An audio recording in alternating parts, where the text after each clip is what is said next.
दोस्तों, दरभंगा जंक्शन से यात्रा करने वाले जितने भी यात्री हैं उनके लिए एक बहुत ही बड़ी खुशखबरी निकल के सामने आ चुकी है, क्योंकि आपके दरभंगा जंक्शन को एक और जो नई अस्थायी ट्रेन है लंबी यात्रा के लिए, इसका सौगात दिया जा चुका है भारतीय रेलवे की तरफ से, जिसको लेकर घोषणा भी हो चुका है कि ये गाड़ी दरभंगा से किस रूट पर चलेगी, किस टाइप की गाड़ी होगी एंड इसकी जो शुरुआत है वो दरभंगा जंक्शन से कब होने वाली है। इन सभी चीजों के बारे में आज हम पूरा डिटेल में जानेंगे, जो की पूरे मिथिला वासियों के लिए एक बहुत बड़े सौगात के रूप में देखे जा रहे हैं, जिसके बारे में सारी जो चीजें हैं लाइक गाड़ी का पूरा रूट, शुरुआत, वहीं किस टाइप की गाड़ी होने वाली है, सारी चीजें पूरा डिटेल में जानने के लिए, समझने के लिए आप इस वीडियो को ध्यान से देखिएगा और अभी से इस वीडियो को लाइक और चैनल को सब्सक्राइब कर लीजिए। और बाकी आइए शुरू करते हैं आज के इस वीडियो को एंड जानते हैं दरभंगा जंक्शन को मिली एक और नई लंबी दूरी की अस्थायी ट्रेन सेवा के बारे में। तो दोस्तों, जैसे कि आपको पता होगा कि बैक टू बैक दरभंगा से जो नई ट्रेनें हैं इनकी शुरुआत हो रही है रेलवे के नेटवर्क में। और हाल ही में अमृत भारत गाड़ियों की बात की जाए तो बिहार को कई नई अमृत भारत गाड़ियां मिली है और देश में शुरू हुई जो 11 ट्रेनें हैं अमृत भारत टाइप की, इनमें से 10 ट्रेनें बिहार को ही मिली है।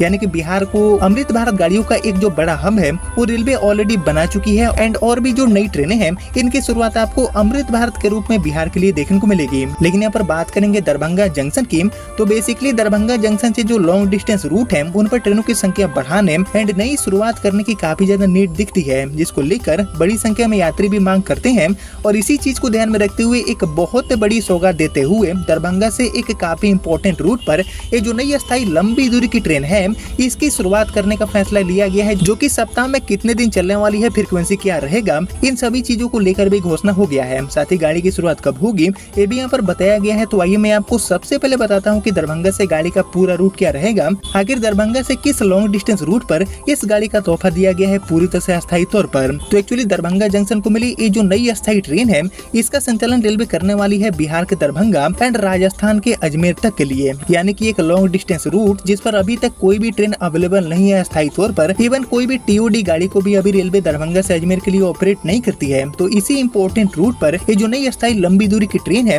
इसका शुरुआत करने का फैसला लिया गया है, जिसकी जानकारी देते हुए माननीय रेल मंत्री जी ने एक पूरा डिटेल पोस्ट भी किया है अपने ऑफिशियल एक्स हैंडल पर। और इसमें बताया गया है कि दरभंगा से अजमेर में मदार जंक्शन रेलवे स्टेशन तक एक जो नई अस्थायी अमृत भारत गाड़ी है जो कि यहाँ पर वीकली के तौर पर चलेगी, इसका शुरुआत करने का फैसला किया गया है, जो कि कम आय वाले जो यात्री हैं उनके लिए डेडिकेटेड होगी। यानी कि बिहार के दरभंगा जंक्शन को एक और जो नई अस्थायी अमृत भारत गाड़ी है इसका तोहफा मिल चुका है, जो कि अजमेर तक जाने वाली है। बाकी बात करूँ अभी की, तो अभी के डेट में दरभंगा से आनंद विहार एंड दरभंगा से गोमती नगर यानी कि टोटल 2 जो ट्रेनें हैं अमृत भारत टाइप की, इनकी संचालन रेलवे कर रही है। और इसमें बढ़ोतरी करते हुए दरभंगा को एक और जो ट्रेन है मिस दरभंगा के लिए जो तीसरी नई अस्थायी ट्रेन है अमृत भारत, इसकी भी घोषणा हो चुका है, जो कि दरभंगा से अजमेर की यात्रा को आसान बनाएगी। और बाकी आपको पता है कि अभी के डेट में दरभंगा से अजमेर अगर किसी यात्री को जाना है तो उनके पास कोई भी डायरेक्ट ट्रेन का ऑप्शन अवेलेबल नहीं है। तो ऐसे में ट्रेन बदल बदल कर अपनी यात्रा को पूरा करने वाले जितने भी यात्री हैं उनको पूरी तरह से एक जो सीधी ट्रेन है इसके रूप में ये जो अमृत भारत गाड़ी है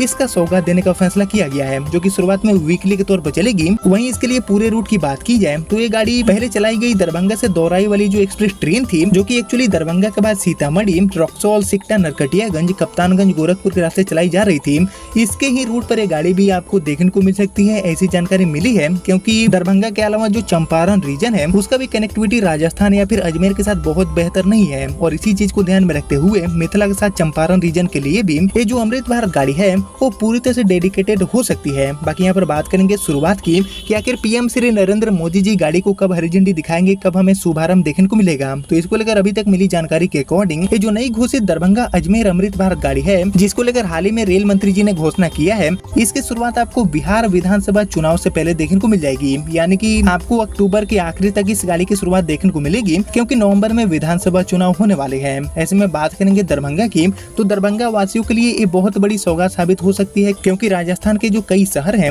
उनकी यात्राओं को आसान बनाने का गाड़ी काम करेगी। हालांकि इस गाड़ी को रेलवे वीकली के तौर पर लाने का फैसला की है, लेकिन भविष्य में इस गाड़ी को रेगुलर बेसिस पर रेलवे को चलाने चाहिए। प्रतिदिन जब गाड़ी चलेगी तो और भी ज्यादा बड़ी संख्या में यात्रियों को इसका सुविधा मिलेगा। लेकिन फिलहाल एज ए वीकली के तौर पर दरभंगा से मदार तक के लिए ये जो नई ट्रेन है अमृत भारत, इसकी शुरुआत करी जा रही है, जो कि पूरी तरह से स्लीपर एंड जनरल कोच वाली ट्रेन होगी। नॉन एसी ट्रेन होने के बावजूद भी इसमें आपको वंदे भारत वाली सुविधाएं भी देखने को मिल जाएगी। लेकिन इसके अलावा दरभंगा से हावड़ा, दरभंगा से रांची, दरभंगा से वाराणसी, इसके अलावा दरभंगा से अयोध्या जैसे जो इम्पोर्टेंट रूट्स हैं उन पर सीसी वंदे भारत गाड़ियों को भी चलाना काफी ज्यादा इम्पोर्टेंट नजर आता है, क्योंकि काफी लंबे टाइम से जो दरभंगा के वासी हैं उनकी मांग रही है कि वंदे भारत गाड़ी को भी भी दरभंगा से चलाई जाए, लेकिन अभी तक उनकी ये मांग पूरी नहीं हुई है। और बैक टू बैक जो अमृत भारत गाड़ियां हैं इनकी तो सौगात दी जा रही है, लेकिन वंदे भारत को लेकर अभी भी दरभंगा वासियों का इंतजार बना हुआ है। तो होपफुली ये जो सारे बड़े मांग है दरभंगा वासियों का, उस पर आगे रेलवे कंसिडर करे। लेकिन फिलहाल दरभंगा से अजमेर के लिए ये जो नई घोषित साप्ताहिक अमृत भारत गाड़ी है, इसको लेकर अभी तक जो भी जानकारी मिली थी वो मैंने आपके साथ शेयर कर दिया। जिसको आपने यहाँ तक देख लिया है तो प्लीज इस वीडियो को लाइक और ज्यादा से ज्यादा शेयर कर दीजिए।